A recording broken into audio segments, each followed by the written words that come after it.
Representation होना चाहिए, adequate representation, fair रिजर्वेट जो रिप्रेजेंटेशन होना चाहिए, जस्टिस होना चाहिए। ये परसेंट वो परसेंट जो है ये जस्टिस का क्राइटेरिया नहीं है। अगर जस्टिस डिमांड करता है कि 70% हो, 75% हो, तो वो दिया जाना चाहिए। इसके लिए कॉन्स्टिट्यूशनल अमेंडमेंट किया जा सकता है।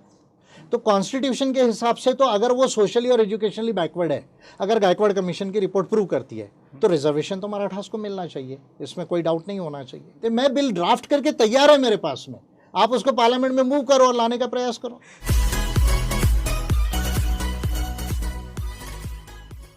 आवाज विशेष कार्यक्रम में आपका स्वागत है और विशेष में आज हमारे साथ है अम्बेडकरेट पार्टी ऑफ इंडिया के राष्ट्रीय अध्यक्ष धीमान विजय मानकर साहब।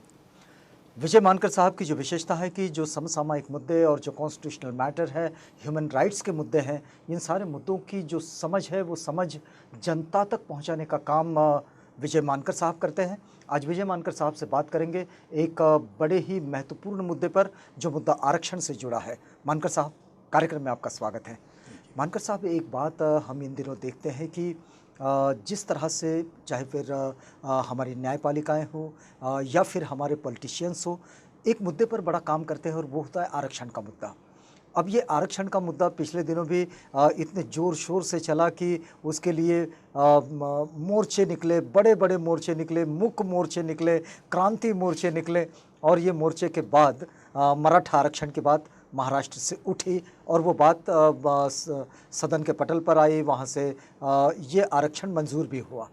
लेकिन इन दिनों न्यायपालिका में एक बात चल रही है कि आरक्षण का ये जो मुद्दा है, मराठा आरक्षण का ये मुद्दा, न्यायपालिका ये कह रही है कि भाई इस मुद्दे को हम ये छोटी बेंच पर सेटल नहीं करेंगे, इसको बड़ी बेंच पर जाना होगा। हम इस परिप्रेक्ष्य में इस मुद्दे को समझना चाहते हैं कि क्या वाकई, मतलब जिस तरह से बात की जाती है कि महाराष्ट्र में मराठाओं के आरक्षण की जो बात हो रही है, क्या वाकई आपको लगता है कि आरक्षण का जो उद्देश्य रहा है हमारे संविधान में, वो उद्देश्य जिसकी पूर्ति इस आरक्षण के द्वारा होती है, नहीं होती है, या फिर कैसे होती है? क्यों सुप्रीम कोर्ट चाहता है कि इसको बड़ी बेंच के पास डिस्कस करना चाहिए? देखिए, सुप्रीम कोर्ट जो बड़े बेंच की तरफ रेफ़र किया है जी, क्योंकि मंडल का जो डिसीजन है 50% का उसको ओवर रूल करके उनको डिसीजन देना है, पॉइंट नंबर 1 जी। दूसरा जो है, यानी क्योंकि अभी महाराष्ट्र में जो रिजर्वेशन है जो 12 और 13% हुआ है, ऑलमोस्ट ऑल 63-64% हो रहा है, क्योंकि पहले ही 52% था, अभी जो है 63-64% हुआ है। तो उस परिप्रेक्ष्य में कॉन्स्टिट्यूशनलिटी को ले डाउन करने के लिए लार्जर बेंच को दिया, बस साथ में स्टे किया। मैं समझता हूँ अब सुप्रीम कोर्ट है, उसका जुरिस्डिक्शन है, उसका डिस्क्रिशन है। जी जी। पर जो इकोनॉमिकली वीकर सेक्शंस है, जो 103rd अमेंडमेंट के बाद में जो इनकारपोरेट किए 15(6) एंड 16(6) जो है अभी कॉन्स्टिट्यूशन ऑफ इंडिया के आर्टिकल्स में, उस पर स्टे नहीं किया, लेकिन इस पर स्टे किया है। तो ये एक पहला मुद्दा है कि इसकी कॉन्स्टिट्यूशनलिटी को टेस्ट करने के लिए रेफ़र किया है, जो मैं समझता हूँ कि एक तरह से ठीक स्टेप है। रही बात दूसरी की भी मराठाओं को रिजर्वेशन होना चाहिए या नहीं होना चाहिए, तो इसके मेथोडोलॉजी में जो गायकवाड़ कमीशन है जी, तो जो स्टेट बैकवर्ड क्लासेस कमीशन की जो रिपोर्ट जो है, जो 2019 में जो है वो सेटल हुई महाराष्ट्र में, उसके बाद में स्पेशल एक्ट जो है महाराष्ट्र लेजिस्लेटिव असेंबली ने पास किया 2019 में जी, जिसको हम backward classes, social and educationally backward classes act भी कहते हैं, 2019 का जो है वो। अब गायकवाड़ कमीशन का जो मेथोडोलॉजी है सर्वे का जी, वो उसकी साइंटिफिक मेथोडोलॉजी को टेस्ट करने का भी एक इसमें इशू है। और जहाँ तक गायकवाड़ कमीशन की जो सर्वे की रिपोर्ट्स आ रही है, काफ़ी एग्जॉस्टिव सर्वे किया ऐसा जो है वो कहा जा रहा है, जिसमें जो लार्जर सेक्शन ऑफ मराठास है वो बैकवर्ड है, ये उसमें प्रूव हो रहा है। अगर उसकी मेथोडोलॉजी प्रूव होती है तो रिजर्वेशन स्टैंड करेगा। लेकिन आपका स्टडी क्या कहता है इसका, मतलब गायकवाड़ कमेटी का जो रिपोर्ट है जिसके आधार पर महाराष्ट्र में ये जो मराठाओं का आरक्षण है जिसको सेटल किया जा रहा है, आपको क्या लगता है कि ये उन्होंने जिन निकषों पर ये स्टडी को किया है, क्या वो ठीक है? काफ़ी हद तक ठीक है, पर अभी डिफरेंट क्राइटेरियाज लगा के उसको जो है डिफरेंट इंटरप्रिटेशंस किए जा सकते हैं। देखिए, जो मेजॉरिटी ऑफ द 60-70% मराठास हैं, देखिए क्योंकि Maratha community it is not a caste, actually it is an identity. अगर आप थोड़ा सा मराठास की हिस्ट्री में जाएंगे तो 1942 तक मराठास जो है वो बैकवर्ड क्लासेस थे। आप अगर बॉम्बे प्रोविंस को देखेंगे या सीपीएन बरार में तो कुनबी हो जाते हैं, तो वो जो है वो बैकवर्ड क्लासेस रहे। शाहू महाराज का जो रिजर्वेशन शुरू हुआ उसमें भी शाहू महाराज के रिजर्वेशन में भी मराठास थे, SC STs के साथ में, बाकी सब लोगों के साथ में। जी जी। ये तो काका कलेलकर कमीशन की जो रिपोर्ट आई वहां से एक्सक्लूड किया गया मराठास को, आप ध्यान दीजिए। और फिर मंडल ने इनको कहाँ रख वो दिया? नेचुरली मंडल से भी एक्सक्लूड हुए वो। अच्छा। फिर खत्री कमीशन है, देशमुख कमीशन है, जितने कमीशन हुए या कमिटीज हुई है उन्होंने इनको एक्सक्लूड किया। 42 के बाद से एक्सक्लूशन स्टार्ट हुआ है मराठास का। तो इसकी कोई खास वजह रही होगी? नहीं, देखिए अब ये इकोनॉमिकली थोड़ा सा एडवांसमेंट था, पॉलिटिकल एडवांसमेंट था मराठास के अंदर में। अच्छा। तो इसीलिए जो है काका कालेलकर कमीशन तो वैसे भी जो है वो कोई कॉन्क्रीट स्टडी नहीं था। और उसके बाद मंडल कमीशन का स्टडी आया, फिर उसने भी ज़्यादा सोशल क्राइटेरियाज को लगाया। उस समय मराठास में काफ़ी चीफ मिनिस्टर्स थे, तो उसके वजह से उनको लगा कि नहीं, ये तो कम्युनिटी बैकवर्ड नहीं है। इकोनॉमिकल एस्पेक्ट्स को ज़्यादा देखा गया। और सोशली तो हम सब जानते कि क्षत्रिय आइडेंटिटी का जो एक मिसकंसेप्ट है, जो गागा भट्ट ने शिवाजी महाराज का जो किया था, उससे भी ये एक मिसकंसेप्ट आया कि भाई नहीं, ये तो क्षत्रिय कम्युनिटी मानती है स्वयं को। लेकिन अगर आप वाइडर स्टडी करोगे कुणबी मराठास या मराठा कुणबीस का, तो वो जो है पीजेंट्री है, पीजेंट्री यानी मिडिल पीजेंट्री बोला जाता है उसको, यानी जो बेसिकली किसान लोग हैं, जिसमें बेसिकली कुणबी थे, धनगर थे, साली थे, माली थे, भंडारी थे, और ये सब कम्युनिटीज़ मिलके, लोहार सुतार थे, और ये सब मिलके जो है बाद में जो है वो मराठा आइडेंटिटी बनी है। तो ये उसकी सोशोलॉजी है। अब ये सारे जो कन्फ्यूजन्स थे, अब जो गायकवाड़ कमीशन ने जो रिसर्च किया है वो काफ़ी हद तक वैलिड लगता है, और हाई कोर्ट ने भी स्वयं कहा है कि ये काफ़ी साइंटिफिक स्टडी है। पर अगर डिफरेंट क्राइटेरियाज लगाए जाए तो मैं समझता हूँ कि हो सकता है सुप्रीम कोर्ट उसको अनसाइंटिफिक स्टडी बोल के अनकॉन्स्टिट्यूशनल भी घोषित कर सकता है। ये सुप्रीम कोर्ट पर डिपेंड है, उस पर रेमेडीज़ पर मैं बाद में बात करूँगा फिर। लेकिन अगर हम लोग इस बात को अगर समझ रहे हैं कि ये आरक्षण मराठाओं के लिए जिस तरह से ये सोशल क्राइटेरिया लगाकर लोगों ने टेस्ट करना चाहा, तो क्या ये टेस्टिंग कॉन्स्टिट्यूशनली टेस्टिंग ठीक था? ये कॉन्स्टिट्यूशन के हिसाब से तो बिल्कुल सही। देखिए, अगर आप लैंग्वेज ऑफ आर्टिकल 16(4) को पढ़ेंगे या 15(4) को पढ़ेंगे, जी। तो 16(4) कहता है any backward classes of citizens, 15(4) कहता है any socially and educationally backward classes, यानी एनी जो भी इस क्लासीफाई होते हैं इस क्राइटेरिया पे, जो सोशली और एजुकेशनली बैकवर्ड है या बैकवर्ड क्लासेस ऑफ सिटीजन्स है, उनके लिए रिजर्वेशन का प्रोविजन है, या स्पेशल प्रोविजंस जैसे एजुकेशन वगैरह में जो रिजर्वेशन है उसका प्रोविजन है।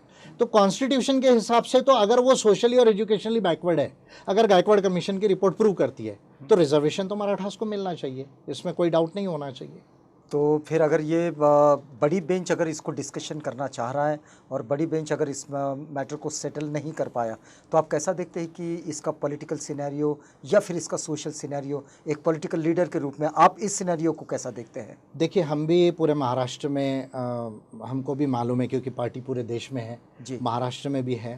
तो मराठास का आज का जो पोजीशन है जी, अगर पॉलिटिकल क्लास को यदि आप छोड़ दें, तो जो लार्जर 70% ऑफ मराठास है उनकी हालत अच्छी नहीं है। अब देखिए ना, आप 40% जो टोटल आत्महत्या है, अगर 100 किसान आत्महत्या कर रहे हैं, उसमें 40 किसान ये मराठा है प्योरली महाराष्ट्र के अंदर में। आप देखिए, अभी पहले जो है लैंडलेस लेबर नहीं थे मराठास, अभी के सर्वे में ये आ रहा है कि वो लैंडलेस लेबरर भी है। अगर आप लैंड फ्रेगमेंटेशन देखेंगे तो पहले जो है बड़े ज़मींदार माने जाते थे जी, अभी कुछ परिवार हो सकते हैं अभी भी बड़े ज़मींदार हो, लेकिन अगर आप एवरेज 70% के ऊपर मराठा देखेंगे तो वो 5 एकड़ 6 एकड़ इस तरह का जो है वो ज़मीन है। तो अभी का नया जो सोशो इकोनॉमिकल जो सर्वे आ रहा है, एजुकेशनल सर्वे आ रहा है, अगर आप सेंट्रल सर्विसेज में IAS IPS में देखें तो मराठा हार्डली मिलेंगे आपको। स्टेट सर्विसेज में टोटल मिला के 19% मिलेंगे, लेकिन कुणबी मराठा की आबादी लगभग 32% है महाराष्ट्र के अंदर में। तो ये सारे अगर एस्पेक्ट्स को अगर आप देखते हैं तो सोशल जस्टिस का इशू है, और प्रॉपर सर्वे होकर मराठास को रिजर्वेशन मिलना चाहिए। अगर सुप्रीम कोर्ट नहीं कहता है तो क्या होगा, ये आपका जो सवाल है। तो मेरा रेमेडी एक ही है कि कॉन्स्टिट्यूशन को अमेंड करना इसका परमानेंट रेमेडी है, और उसके 2 बिल्स में ऑलरेडी बनाए, इसलिए मैं इसको कॉन्फिडेंटली कह सकता हूँ कि ये आ सकता है। और रिजर्वेशन ये ह्यूमन राइट ने भी माना है। अगर आप ह्यूमन राइट्स में जाएंगे, अगर ICRD में जाएंगे, अगर आप जिसको international convention of elimination of all forms of racial discrimination की बात करेंगे, या महिलाओं के लिए सीडॉ करेंगे, उन्होंने भी रिजर्वेशन को माना है। European union, European convention of human rights ने भी इसको माना हुआ है। तो रिजर्वेशन जो, और इवन जैसे थॉमस पिकेटी जैसे जो इकोनॉमिस्ट है, उन्होंने भी रिजर्वेशन की वैलिडिटी को जो है वो प्रूव किया है कि इससे भाई इनइक्वालिटी कम हुई है इंडिया के अंदर में। तो रिजर्वेशन होना चाहिए। और पहले कोई बहुत ज़्यादा लैंड ओनिंग था या पॉलिटिक्स में था, इसलिए आज वो बैकवर्ड नहीं हो सकता, ये मानना गलत है, क्योंकि इकोनॉमी चेंज हो रही है ना। क्योंकि स्टेट के पास तो 12% ही इकोनॉमी रही, लेकिन 88% बाहर है। एक बात इसके साथ ये भी जोड़ी जाती है कि भाई ये 50% से ज़्यादा नहीं होना चाहिए। आरक्षण की क्यों जो नहीं मर्यादा- होना चाहिए? फिर अभी जो इकोनॉमिकली वीकर सेक्शंस को दिया हाँ, हाँ। उससे तो वो जंप ही हो चुका है ना ऑलरेडी। वो तो गवर्नमेंट ऑफ इंडिया ने ऑलरेडी जो है खुद ही जंप कर दिया मंडल के जो है वो केस को। तो- अभी तो रिजर्वेशन 60% के ऊपर है। तो फिर इस बात को क्यों बार बार उछाला जाता है कि बिल्कुल नहीं भाई- होना चाहिए। देखिए, फेयर रिप्रेजेंटेशन होना चाहिए, एडिक्वेट रिप्रेजेंटेशन, फेयर जो रिप्रेजेंटेशन होना चाहिए, जस्टिस होना चाहिए। ये परसेंट वो परसेंट जो है ये जस्टिस का क्राइटेरिया नहीं है। अगर जस्टिस डिमांड करता है कि 70% हो, 75% हो, तो वो दिया जाना चाहिए। इसके लिए कॉन्स्टिट्यूशनल अमेंडमेंट किया जा सकता है। तो ये अमेंडमेंट जो है ये किस तरह के होंगे? क्या जैसा जब ये तय किया गया था कि भाई ये 50% की मर्यादा से बाहर नहीं जाना चाहिए, इसके पीछे क्या वजह रही थी? नहीं, ये कॉन्स्टिट्यूशन में तो कहीं लिखा नहीं है। ये तो मंडल ने कहा कि 50% होना चाहिए मंडल के केस में, अच्छा, जो सुप्रीम कोर्ट ऑफ इंडिया में। अगर कॉन्स्टिट्यूशन में आप देखोगे तो वहां कहीं पे इतना परसेंट होना चाहिए, इतना परसेंट होना चाहिए, ऐसा नहीं लिखा है। वहां तो एडिक्वेट रिप्रेजेंटेशन, एडिक्वेट रिजर्वेशन की बात की तो गई ये है। बिना मतलब से प्रचारित किया जाता है? नहीं, कॉन्स्टिट्यूशन में बिल्कुल नहीं है। तो मंडल कमीशन का जो केस है 92 के बाद, उसके बाद प्रचारित हुआ। मतलब बहुत सारी ऐसी चीजें हैं कि जो लिखी गई नहीं है लेकिन वो प्रचारित जुडिशियल होती रहती है। इंटरप्रिटेशन से लाई गई है। अच्छा, एक बात और भी इसके साथ जुड़ती है आरक्षण के इसी मुद्दे के साथ में कि मराठाओं में जो बिल्कुल आगे बढ़ चुके हैं, जो बिल्कुल संपन्न है वे, और जो अभावग्रस्त है वे, इन लोगों को बाइफरकेट करने के लिए जिस क्रिमिलेयर का इस्तेमाल किया जाता है, क्या वो इस आरक्षण के साथ भी जुड़ता है? नहीं, क्रिमिनल लगा के आप जो ऑलरेडी फॉरवर्ड है उनको आप एक्सक्लूड कर सकते हैं ना। ओबीसी में है ही वो ऑलरेडी। मान लीजिए अगर मराठास में जो है अगर क्वालिफाई हो जाते हैं जी। तो जो उनमें जो एडवांस्ड है, जैसे जो करोड़पति लोग हैं, मान लीजिए 10 लाख से ऊपर इनकम है और किसी के घर में सर्विसेज में 2-3 लोग, वो तो एक्सक्लूशन किया जा सकता है ना, वो कोई बड़ी बात नहीं है। पर उसके लिए 70% मराठास को रिजर्वेशन ना मिले, 80% मराठास को रिजर्वेशन ना मिले, ये कहना, ये मैं समझता हूँ न्याययुक्त नहीं है। ये तो अन्याय हो जाएगा फिर। तो इस बात को अगर मान लीजिए कि ये सेटलमेंट का मुद्दा नहीं बनता है और ये अगर कॉन्स्टिट्यूशनल मैटर बन जाता है तो क्या इसको फिर चैलेंज किया जाएगा? मैं तो कितने दिनों से कह रहा हूँ कि it requires a constitutional amendment. और मैं छत्तीसगढ़ के जब चुनाव चल रहे थे, मध्य प्रदेश और राजस्थान के, और जिस समय बीजेपी गवर्नमेंट इस तरह का जो इकोनॉमिकली जो वीकर सेक्शन है उनके लिए रिजर्वेशन ला रही थी, उस समय मेरे के स्पीचेस से मैंने कहा था कि जब आपने अमेंडमेंट कर ही दिया, जब 50% का रूल जंप कर ही दिया, तो साथ में सभी रिजर्वेशन के लिए क्यों नहीं किया? ये तो मोदी गवर्नमेंट की कॉन्स्पिरेसी है। डेलिब्रेट किया उन्होंने कि इनको तो दे दिया इकोनॉमिकली वीकर सेक्शंस को, लेकिन ओबीसीज का और SC ST के रिजर्वेशन को एक्सपांड नहीं किया उन्होंने। डेलिब्रेटली किया है। कॉन्स्टिट्यूशन में अमेंडमेंट किया जा सकता है। तो मैं पहले से कह रहा हूँ, आज भी मैं कह रहा हूँ कि महाराष्ट्र के कोई पॉलिटिशियंस होंगे जो है वो बीजेपी के साथ नहीं है, जो इस सोशल जस्टिस के कॉज को मानते हैं। मैं बिल ड्राफ्ट करके तैयार है मेरे पास में, आप उसको पार्लियामेंट में मूव करो और लाने का प्रयास करो। तो एक बात जब ये चल ही पड़ी है कि आरक्षण की ही बात हो रही है, तो अभी आरक्षण में ये जो उप सूची बनाने की बात जो चल रही है शेड्यूल कास्ट और शेड्यूल ट्राइब्स के बीच में, तो आपको क्या लगता है कि क्या ये ज़रूरी मैटर है या फिर ये आपको भी गैर ज़रूरी लगता है? बहुत सारे लोग इस पर ऑब्जेक्शन ले रहे हैं कि ये ठीक नहीं होगा। देखिए, आंध्र प्रदेश में, बिहार में और पंजाब में और शायद हरियाणा में जी, इस तरह का जो सब क्लासिफिकेशन है वो ऑलरेडी किया गया है स्टेट गवर्नमेंट के लेवल पर। अभी सुप्रीम कोर्ट ऑफ इंडिया जो है इसके ऊपर में मुझे लगता है कि डिसीजन देने वाली है कि भाई एक ग्रुप के अंदर में अगर कोई 2 डिफरेंट डिस्क्रिमिनेशन की डिग्रीज हो, जिसको डिग्री ऑफ डिस्क्रिमिनेशन वेरी होता है जी, तो क्या इसको एडिशनल अलग से देना चाहिए क्या, कुछ परसेंटेज जो है? तो ये जो है इसको सुप्रीम कोर्ट ऑफ इंडिया जो है वो टेस्ट करेगा।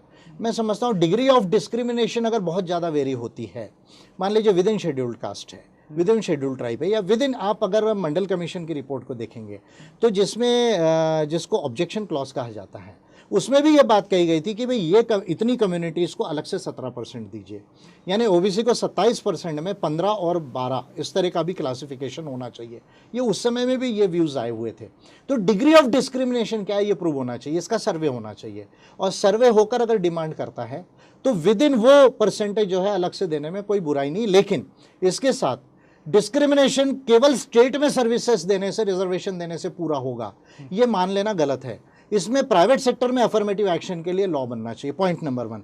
जुडिशरी में अफर्मेटिव एक्शन का जो है वो प्रोविजन आना चाहिए।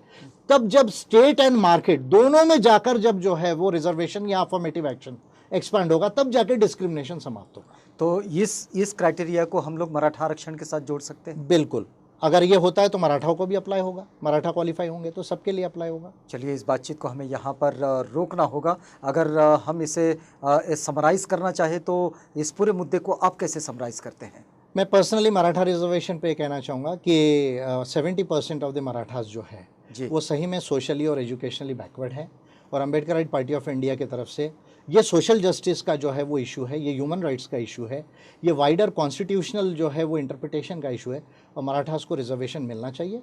अगर सुप्रीम कोर्ट ऑफ इंडिया इसको लॉ के आधार पर डिस्क्वालीफाई करता है तो कॉन्स्टिट्यूशनल अमेंडमेंट करके मराठा और मराठा जैसी और तत्सम कम्युनिटीज़ को भी रिजर्वेशन एक्सपांड किया जाना चाहिए, और साथ में प्राइवेट सेक्टर में अफर्मेटिव एक्शन आना चाहिए, और जुडिशरी में डाइवर्सिटी और रिजर्वेशन का प्रोविजन आना चाहिए। बात यह है कि अफर्मेटिव एक्शन पूरी दुनिया में किया जाता है, और ये एक ऐसी प्रक्रिया है जिसके द्वारा हम सामाजिक न्याय और समानता को स्थापित करते हैं हमारी जीवन शैली में और हमारी सामाजिक चर्या में। इसी बात पर ये आज बात हो रही थी कि मराठा आरक्षण के संबंध में जो पूरे देश में चर्चाएं चल रही है, इसी पर हम लोग एक छोटा सा ब्रीफ इंटरव्यू कर रहे थे विजय मानकर साहब के साथ। साहब, आप हमारे साथ आए, हमसे बातचीत की, इसके लिए आपका बहुत बहुत धन्यवाद।